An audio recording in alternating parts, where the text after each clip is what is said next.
Should the Arizona Cardinals go after Myles Garrett? Absolutely. Should they go after Trey Hendrickson? Yes, but maybe? Let's discuss.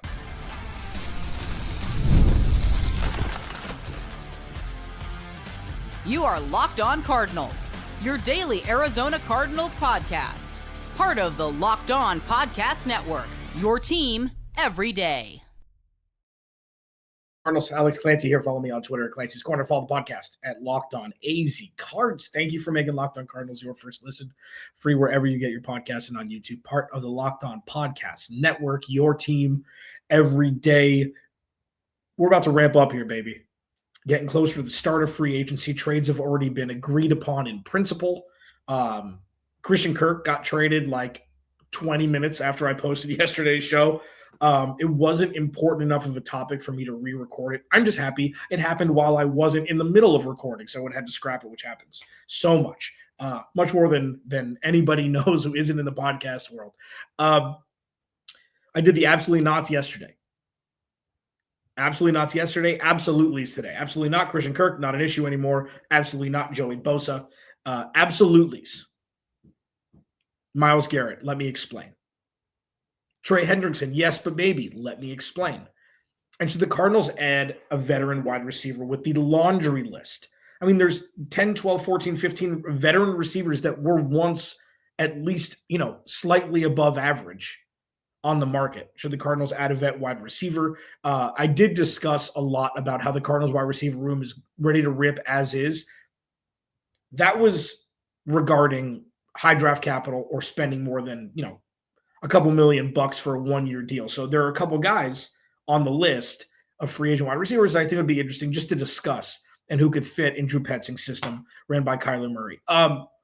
Jimmy Haslam, owner of the Cleveland Browns, said, "We ain't trading you, dude. It ain't going to happen."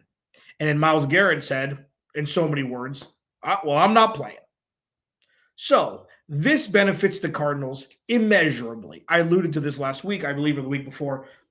When a player sits, it's like, "I'm not playing. So you can trade me and get capital, or you can just pay me for not playing." And while it seems like that could be a good leverage spot for an owner on the trade market, it's the opposite. It's the opposite. Because every single team who is interested in Myles Garrett knows Jimmy Haslam needs something. Andrew Berry needs something for Myles Garrett. We've already knocked 20% off the sticker price for what it would cost to trade for Myles Garrett. Of course, you'd have to give him an extension. He turned 29 at the end of December, so it's not like he just, it's not like he's going to be 30 in June and he's 29 now. It's, he just turned 29. And with that, with that little wrinkle, that's kind of what differentiates the Myles Garrett and Trey Hendrickson situation, among other things. But Myles Garrett is going to be, courted by every team with capital. Like, even the Eagles are talking about going after him. It's like, it's ridiculous. I think the Cardinals have a leg up in a couple instances. One, they've got the money to spend. Two, they've got a good offense.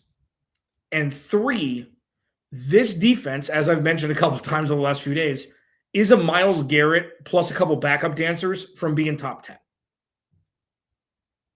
And as many think, oh, the Eagles, they can just trade for him and give. You can't do everything all of the times. Myles Garrett's going to need a lot of money.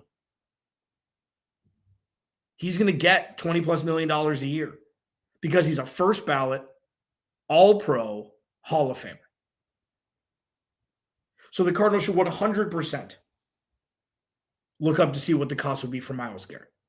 If it's 16 and a third next year, in a heartbeat. One of the most overvalued commodities, especially for a young team in the NFL, are draft picks.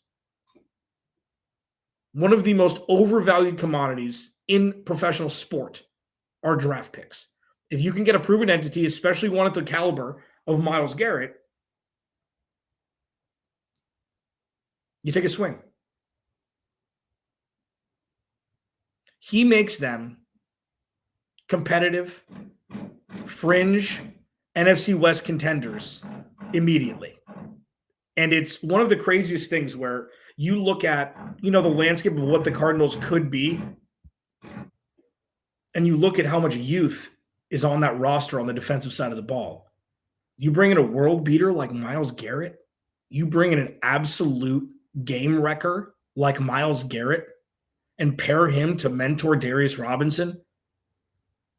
Throw in Bija Ojulari, throw in whatever draft capital they'll have left if they have to give up number 16 overall, and you're cooking with gas immediately. Well, he's going to cost too much money. Good players cost money. This isn't a guy who's past his prime. This isn't a guy who's close to past his prime. This isn't a guy who plays 6 games a year. This is a guy who opposing teams have had to scheme for ever since he was drafted number 1 overall, however many years ago. This is a no-brainer. And just a little, I don't normally get irked by things when it comes to comments that are constantly being thrown about this team. It's like, oh, it's never going to work. It's never going to happen. It's never going to happen. You know what? Most things don't happen that are discussed. Most things don't happen. So you're not right just because you say, oh, Myles Garrett's not coming to the Cardinals. Chances are he won't. Chances are he's only going to go to one team. And there's 30 other teams that he could go to outside from the Cardinals. So, never going to happen. Hey, you know what? Maybe open up your eyes away from the Stockholm Syndrome of being an angry Arizona Cardinals fan for the last 30 years. Starting to really irk me. It's like, what would you like to happen? Oh, for Michael Bidwell to sell the team. It's not going to happen. Let's stay on earth. Let's focus on the tools in the tool shed and see what the best course of action is for this team for them to be better in 2025 than they were the year before. Let's try it. Why not? Why not? Let's try it. What do you think? Or I could just hit record for 30 minutes and just not talk until something happens and then react to it. Or we could talk about all the myriad ways and options the Cardinals have with the salary cap they have, with the draft pick flexibility that they have to go make the best roster possible. Let's try it. Myles Garrett will be a no doubt about it. Outside of 2 first-round picks, in a heartbeat. In an absolute heartbeat. What about Trey Hendrickson? He was given permission to request a trade by the Bengals. The Bengals are, woof! They make the Cardinals look competent. Should the Cardinals go after Trey Hendrickson? 35 sacks in the last 2 years combined. We'll discuss that next. Locked On Cardinals. It's a little bit more complicated. Your team every day.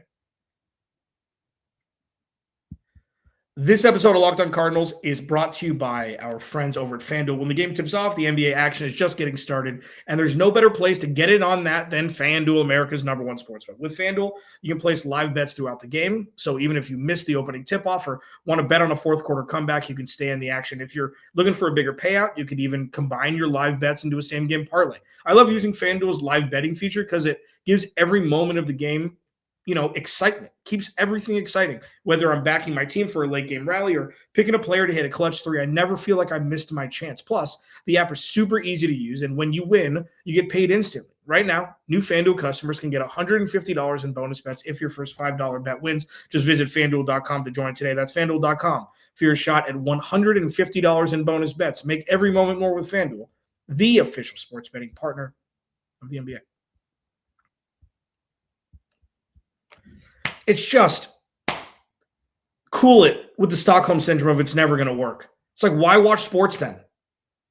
Pick another team. The Cardinals are in the best position they've been in for long-term success, maybe ever. Even if you think that Kyler Murray's not the guy, that's fine. Look at what they're building. Monty Ossenfort has stunk in the first 2 drafts. What are you watching? What are you watching? He only drafted CB1, left tackle 1, or, franchise left tackle, wide receiver 1, Dadrian Taylor-Demerson. We'll see with Darius Robinson and Bija Ojulari. Max Millen. Oh, nope, not good enough. Go watch something else. Like, what are we doing here? I've been in this space a long time, and I don't understand why seeing positives moving towards a positive trajectory constantly gets negated by, oh, it's never happened, so it's never going to happen again. Then go watch Gilmore Girls. Go watch Law and Order SVU or something. Go and watch something else. I don't understand why things aren't being taken in a more positive light with what the hell the Cardinals are trying to do here. I don't get it. I've been one of the more negative people in the space for the first 3 or 4 years I was doing this because it was necessary, because there was nothing positive to talk about. The majority of this stuff is positive in the future pacing sense. Get on board. The water's fine. Why would you get on board and have water on there? I have no idea. Trey Hendrickson was given the opportunity to request a trade, to explore trade options. You think the Cardinals are bad? The Bengals are trying to build around 2 wide receivers, and they're letting everybody else go. Let an offensive lineman go, letting Trey Hendrickson, their best pass rusher, go. Could be a lot worse. The reason why the Trey Hendrickson move would be trickier, I don't know why I'm having a tough time saying Trey Hendrickson. I'm unsure as to why. He's about the same age, a year older, pretty much, within a couple weeks, a year older than Myles Garrett. Had 35 sacks the last 2 years combined, run up to Defensive Player of the Year, all those things. The tricky part about this is his market is going to be bigger. And that's not saying that Myles Garrett is the Trey Hendrickson's better than Myles Garrett. It's tricky because Cincinnati's like, hit me with your best shot. We're open for business with Trey Hendrickson. Instead of Myles Garrett saying, I'm sitting, that draws the price down. The capital that it would take, whether it be money or picks, down. Not money, picks, whatever the package is, it brings it down. With everybody understanding that if Trey Hendrickson finds a gig somewhere, like if they find a spot and the package is right,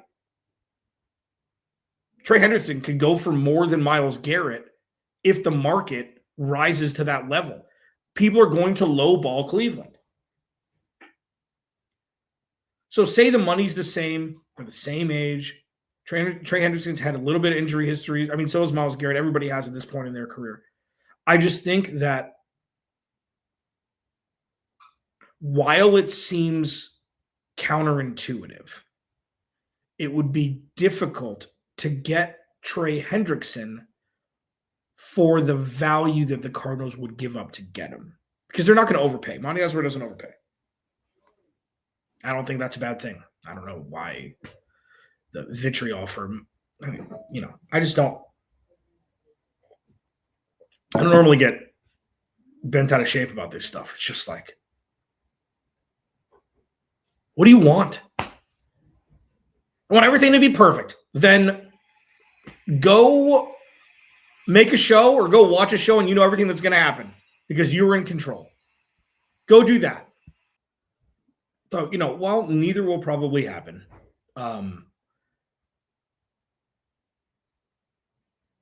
I don't see a rational world where Monty Osford doesn't take a swing. Because, again, while the goalposts moved last year mid-season, expectation-wise, when the Cardinals strung together a handful of wins, 2025 was always the year. Oh, so many teams go worst to first. Okay. Very few last place teams were in as bad a shape as Steve Keim left this organization.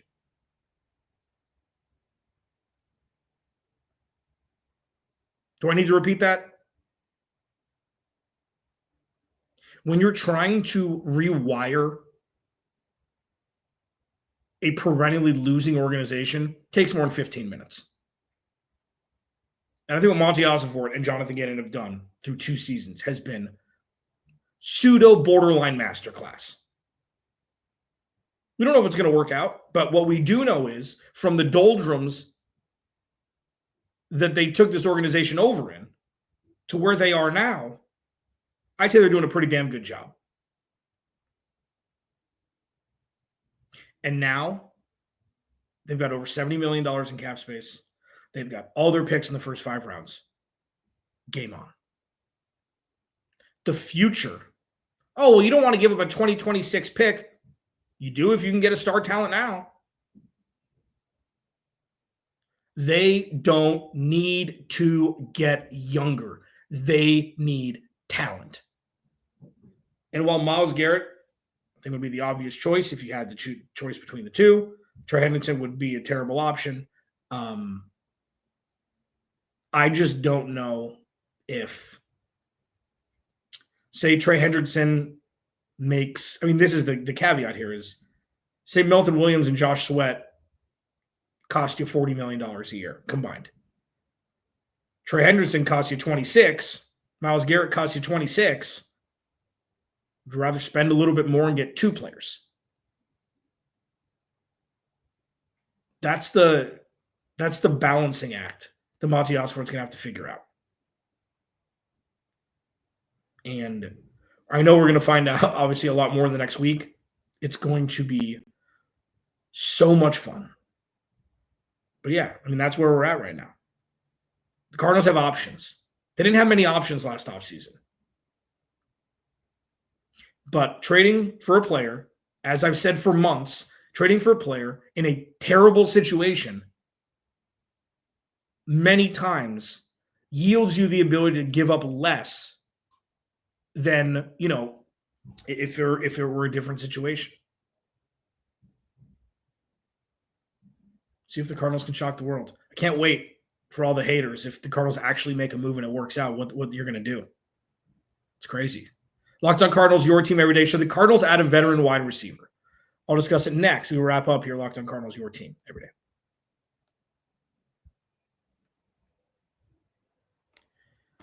So there's a laundry list of wide receivers that are going to be free agents this offseason. It's not like just Devontae Adams who's making, $1 billion. Amari Cooper, Chris Godwin, Keenan Allen, guys like that.